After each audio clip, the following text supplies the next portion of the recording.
busy, the ploughing plonker.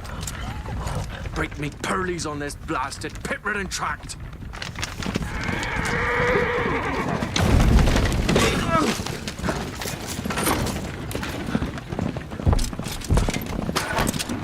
Where's vienna, dry road? Aye, the devil's after it! This running from!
Salt.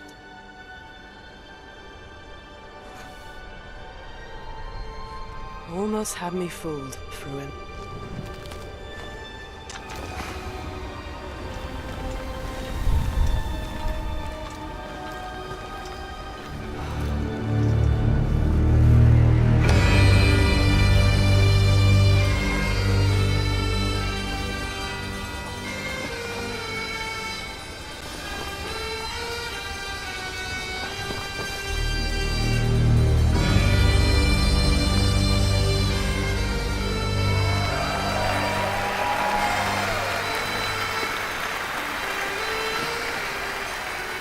Thank you.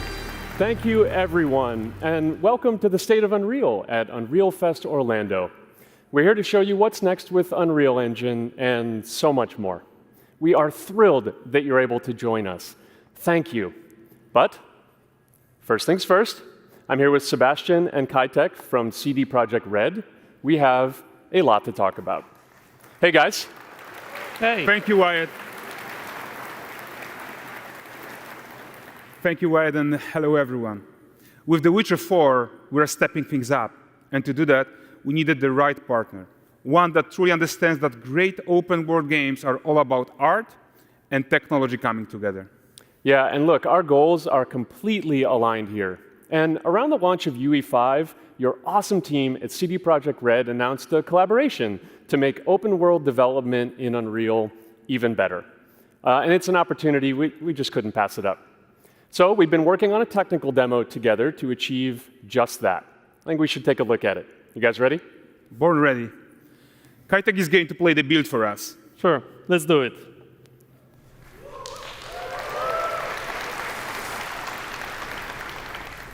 This is a technological showcase set in the world of The Witcher 4. What you just saw and are going to see now is running on a standard PlayStation 5 at 60 FPS with ray tracing. So in the game, you'll be playing as Ciri, a professional monster slayer, a witcher. She explores the world and hunts down monsters for coin. The region we are in is called Kovir, and you'll get to explore it in a game.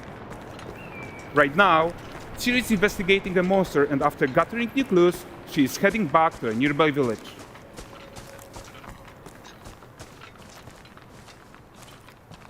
All right, everyone, meet Kelpie. Let weeds be weeds, Kelpie. So just like Geralt had Roach, Ciri has her own loyal companion. We return to town.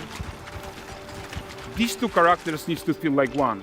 Since you're gonna explore the world on horseback, riding needs to feel seamless, natural, and just fun. Yeah, and to support that, we're introducing multi-character motion matching in Unreal. So Ciri and Kelpie, they're perfectly synchronized when mounting from any angle and speed. And we also support root motion movement on Kelpie, so controlling her feels realistic and grounded. And there are also some really nice improvements to our Unreal Chaos Flesh Solver and these machine-learned deformations. So you've got realistic muscles moving and stretching under Kelpie's skin without compromising the performance there.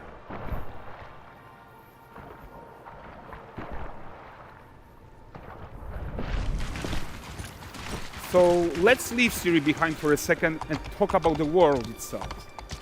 So much of the Witcher world is natural, organic, especially Kovir with its dense forest and wild nature. Yeah, and wild nature is hard. And with nanite geometry, we've freed artists from so many of their old constraints. But we don't want to rest until everything we do in Unreal has that same spirit of freedom. There's always more work to do. And foliage is a huge piece of that puzzle. So we are excited to introduce nanite foliage. And in order to achieve gorgeous foliage density everywhere, while still being memory efficient, fast to render, we believe that a new idea was needed. So instead of the same card approach we've been using for the past 20 years, artists should be free to take a nanite approach to foliage, modeling every single leaf and pine needle. And the old LOD tricks of the past, they needed a complete rethink. And in their place, it's a new adaptive voxel representation in nanite. It's volumetric, it's fully 3D, it is super fast to render. And these dense clusters of triangles turn into these cubes, which at a distance, they're no larger than a pixel, and they react to the changing light of our dynamic sun and our shadows, and they allow artists to render whatever amount of foliage is needed to achieve their vision without compromise. And no compromise means how ambitious we are when it comes to bringing our vision to life with incredible visuals.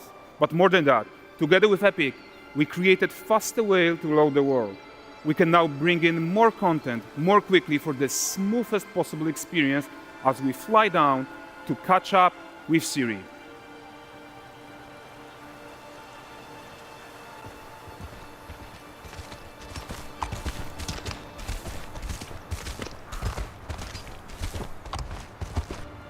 Welcome to Valdrest.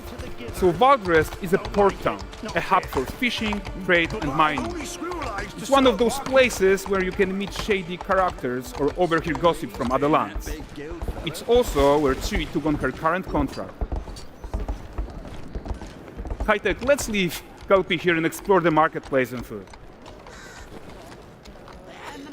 I'm so excited we can finally show you some of this stuff. Let's see what Valdrest has to offer. Not her again. Not even at the Land Exeter Fair! Now, 9 gazes while I present him with a fish.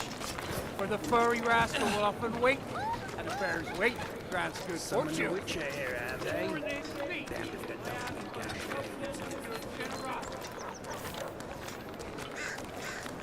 Pardon. Guys, notice how responsive the world is. Character actions directly affect what happens around you, sometimes even setting off chain reactions. Everything is working together.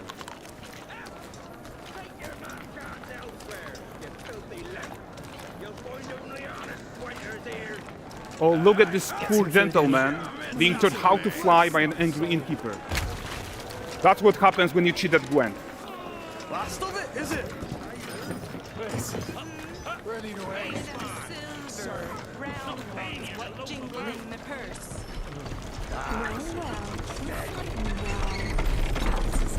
Okay, so this is the guy who gave the series quest his own. Like you probably suspect, he has his own agenda in all of this. You off your tits again, Wilfred. Get your ass up.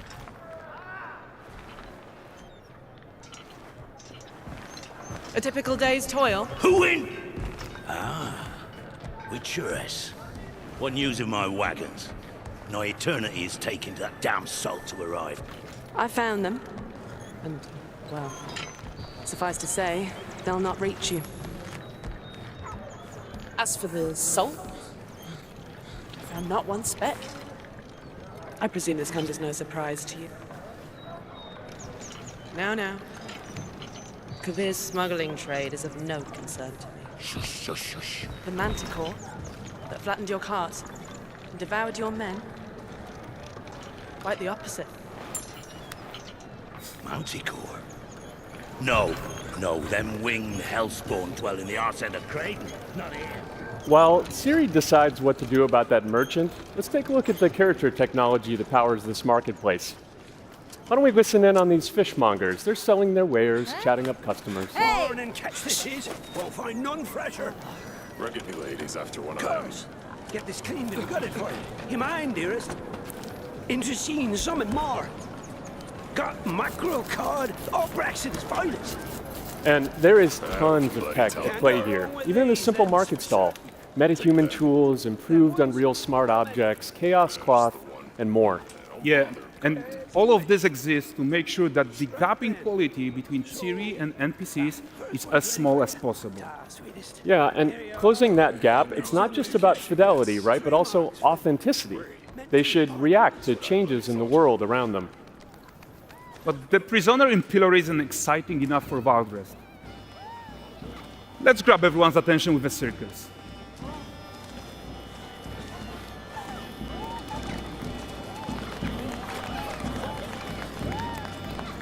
But the great performance deserves a huge crowd though. Let's crank it up.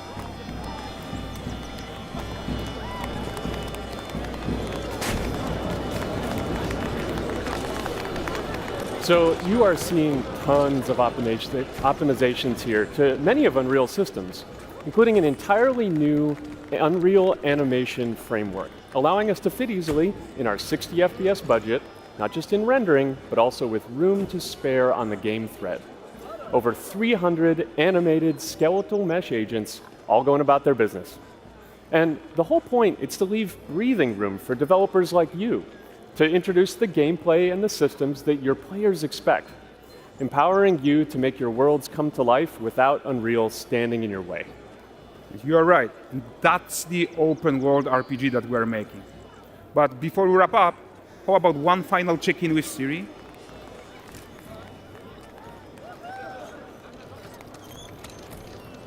We are making this game to be the most immersive and ambitious open world Witcher game ever. And we are making this a reality thanks to our work on Unreal with the team at Epic. I think what we are doing together is going to bring in a new generation of open world RPGs, and I'm so proud of what we accomplished so far. We are too.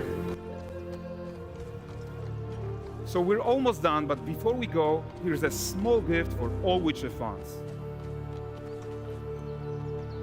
A first look at Lanexeter.